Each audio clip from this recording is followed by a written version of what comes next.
Hi guys, following last week's video of fishing with Speedy, I thought I'd go through how I rig up the Pro Grubs.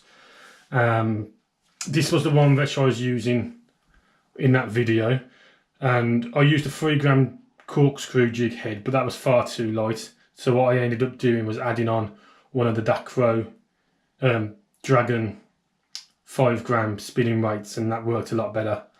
Not pretty, but it worked. And since that video, I've ordered a pike pattern, fire tiger pattern for more coloured waters, and some parrot patterns, which I'll show you how to rig up.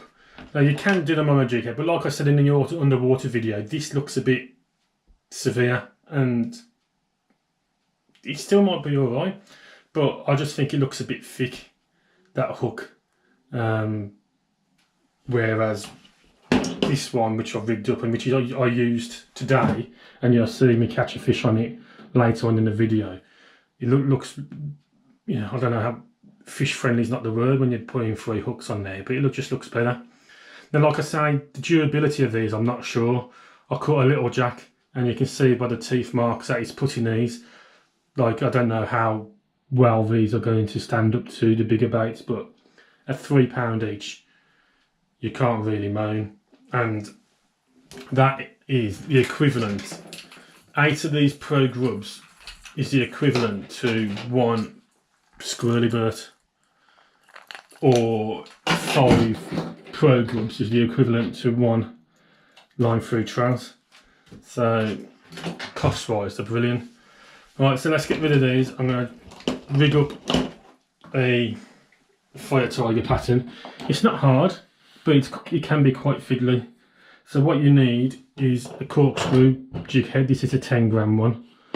Wire cutters, some wire, some stinger pins, hooks, and crimping tool, and 2 crimps. Okay, so the first thing you need to do is to get your trace, get a crimp and put that on the trace.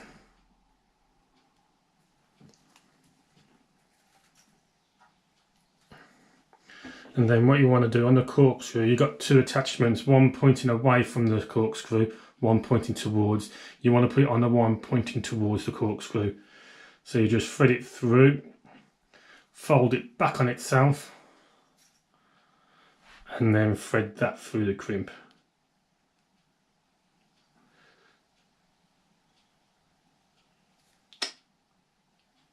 Like so. I always like to make sure it comes out the other end, so then I know I've crimped the whole section. So then you get your crimping tool, make sure you give it a good crimp all the way along, especially both ends.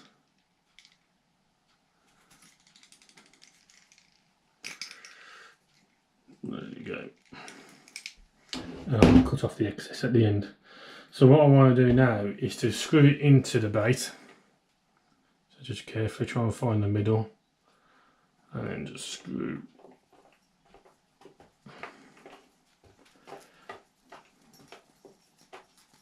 And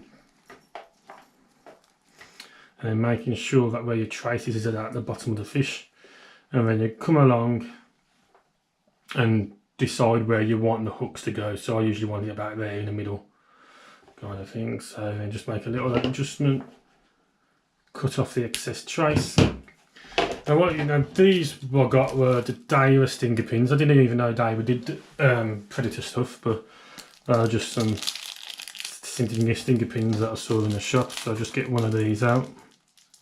And I don't know if you can see on the video, but they've got some tiny barbs on, which help it hold into the fish. So what you want to do is you want to thread that onto the trace, get a hook, thread that onto the trace, then you want to, no, damn it, no, sorry, take the hook off. You want to put your crimp on first, but I know the pin will go over that, so I don't have to take that off. Like so. Get your hook, put your hook on, then hold the pin and the hook together down the side of each other.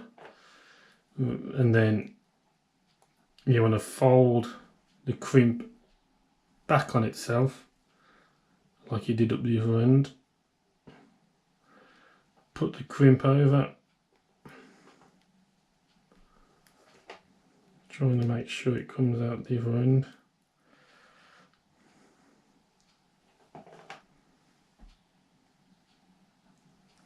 There you go. Crimping tool, give it a good crimp.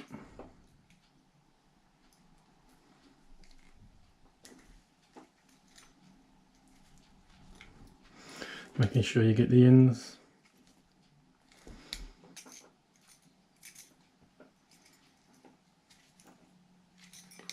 And there you go. So then all you need to do then is just get the pin, stick it in the fish's body. There. And that's one rigged up, ready to go. Now I haven't had it catch up on the tail that much, which you would, but I have had it catch up on the trace a couple of times. But that could just be how I'm stopping it when I'm casting it, but it don't happen too often. So there you go, that's one rigged up and ready to go. And now you'll see a little video of catching a little fish when I went and tried a little stretch local to home, which I've never stretched fish before. So until next time, tight lines.